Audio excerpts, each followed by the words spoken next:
Antoine Young was wrongfully convicted in 2009 of the murder of Ray Webb. Ray Webb was in a Taco Bell drive-thru. Mr. Webb is somewhere between the order menu and the pickup window when a black male approaches his car with a gun. They shoot several times into the car, kill Mr. Webb, and run away. And immediately, police had a suspect, a man named Trentel Clifton.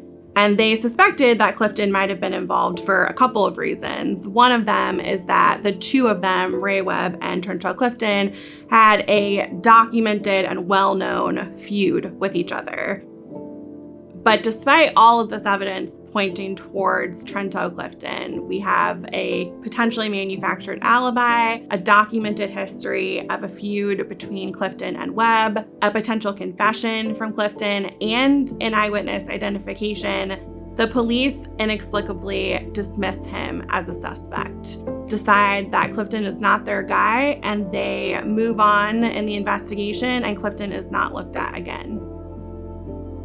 Antoine Young becomes a suspect later on in 2007, and his name is mentioned by a witness named Ricky Lynn Cook. Lynn Cook was an incentivized informant witness. He frequently sort of played this role of going to the police and telling them he had information about a crime in order to get some sort of benefit in his own criminal cases. And so they take this line of investigation and they start looking at Antoine as a suspect.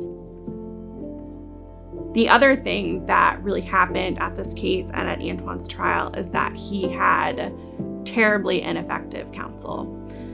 Antoine's family scraped up all the money that they could in order to hire Antoine's lawyer, David Herzog. And Herzog really failed Antoine in every way.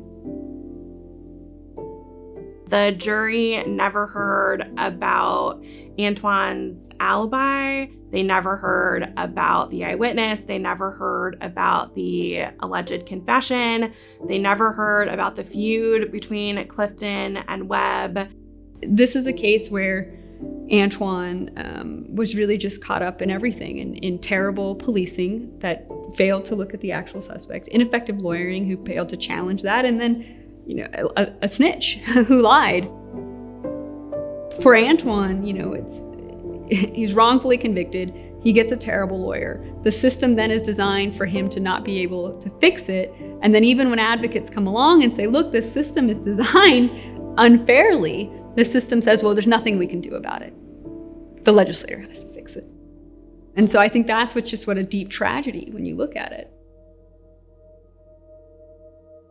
He's just a really good-spirited, good-hearted man, person, husband, and son. So I just love him. I never knew Antoine to be a person that hurts other people.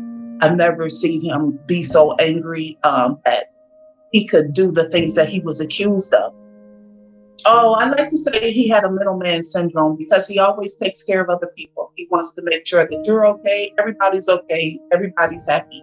I don't know if it's from basketball or just his position in his family, but he has always been a caring, supportive individual, just fun-loving, always laughing. Laughs no matter what. It doesn't matter.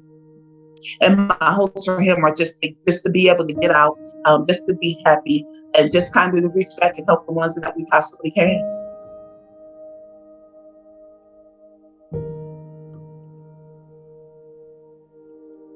Antoine had been seeing doctors throughout his time in the DOC system and had been complaining about a couple of issues he had been experiencing. And because people just were not paying attention and listening to what he was saying, and because he was not getting consistent medical care and attention, that is part of the reason why they did not see this cancer until it had already spread to other parts of his body and was already at a stage 4 level. We are really at a pivotal moment in Antoine's case right now. And his health is a factor in where we are and where we'll go next. If the Nebraska Supreme Court does not rule in his favor, if they don't overturn the decision of the court below, then we'll have to think about what other types of litigation might work. But we are on the clock because Antoine might not have that much time left with us. And it might be a situation where he ultimately succumbs to cancer before we're able to get relief for him. Nebraska's going to let an innocent man die in prison because they won't have provided a system that either prosecuted the right person, corrected the wrongful conviction, or provided the care that everybody deserves. And that's why we're fighting to change the system. Because no one should ever have to go through what Antoine and his family have endured.